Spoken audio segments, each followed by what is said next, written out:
Hey y'all, welcome to Farm to You to Table. I'm Andy Hopper, your BFF floral designer. I want to help you become the designer. You know, September is all about coming together, especially with your grandparents. All those little memories that we come close to, they form like almost like a centerpiece or a floral arrangement when you think about it. You know, we're going to do these little bitty vases this time in September, and we're going to create these little individual little pockets of flowers that you can actually give away or use to create a beautiful centerpiece in your home. And here's what you're going to need this month in September. You're going to need the September Lone Star Living, these gorgeous mums, a collection of vases, your tools, and we do have a limited edition grandparents pick that you can use as well. Let's get designing. So what we're going to need this month is a few different things. I know we've been doing arrangements for the past few seasons, and we do something very little different. We're going to use these individual vases that you can pick up at your local blooms department. Or you could use the +1 vase if you would like to, if you want to make one centerpiece for your grandparents or for your friends. So many times we overthink our centerpieces when we're doing them, and we want to make these elaborate big centerpieces, or we have multiple people to give things to. So you know what? I'm going to take and break the +1 and the Lone Star Living apart. So I'm going to take my vases and kind of lay them out, and then I'm going to take and fill in some water. Again, I've already pre-mixed my water with my floral food. Again, you can get that in your blooms department. It also comes on the pieces themselves, the +1, and it comes on the lovely Lone Star Living bouquet. So I have my vases together. I'm going to individually put flowers in them. In the month of September, we do have Grandparents' Day. So you know, we have multiple grandparents, and sometimes with blended families, we have more than what we think we should have sometimes. But we also have grandparents in our life that mean stuff to us. So I'm going to take the Lone Star Living bouquet. I'm going to start with it first. I'm just going to individually take my stems and start adding them to it. Again, don't overthink the design. You're going to just onesie-twosie it into the vase itself. And you're going to add these beautiful stems to these individual vases. And again, if you need more, add more vases. Again, we do have these in our blooms department. I'm just going to start adding them in.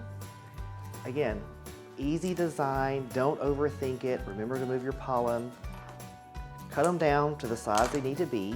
And you're just going to add these gorgeous stems to it to create this little collection of vases. And again, you can put these on if you're going to do a dinner or a lunch for your grandparent. It's really easy.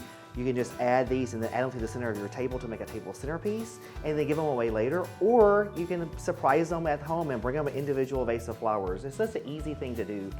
I just love the availability to do those things that you want to do, and, you know, and give multiple things out, because I know sometimes it's a hard time for us to make this one big arrangement for everybody when you can just make these little simple individual vases. Again, save all those little extra flowers. Again, use as much as you want to. Again, kind of blend the colors. See, I'm kind of like making sure that there's yellows and the bronzes throughout the whole collection of vases, so it looks like a collection for me personally. But then when you give them individually, they're going to also make sure that all the flowers are in each vase as well. So again, don't overthink it. And if you want to, you can break the bracts down. See how long these Charmelia bracts are? They're really, really long, but I can just cut those off and then add those throughout the vases too. Again, I'm not overthinking it. I'm just adding individual stems one by one to all my vases. And then my +1 is these beautiful, beautiful mums. I think they're spectacular. Just love the color. That bronzy color with that little bit of yellow is beautiful. Again, this is kind of your focal point. The lily is too, but you can bring these a little bit lower if you would like to. Really pretty. You're trying to create depth with this too. You don't want them all the same height. You want this like stair-steppy kind of look to it. We call it the golden rule of design, Fibonacci sequence, when you have something at the level of 3, 5, and then 8. When you're designing, again, beautiful design is math. Most people will laugh when they hear that, but it's really true. But again, I'm just adding these to all these vases to make sure that I have plenty of beauty going to everyone. And if you happen to get this little tag in one of our limited edition bouquets this time, make sure you can add it. Don't be afraid to add it to your centerpiece or to one of your vases. Thanks for joining me this time in September. Join us next time for Farm to You to Table, where you become the designer.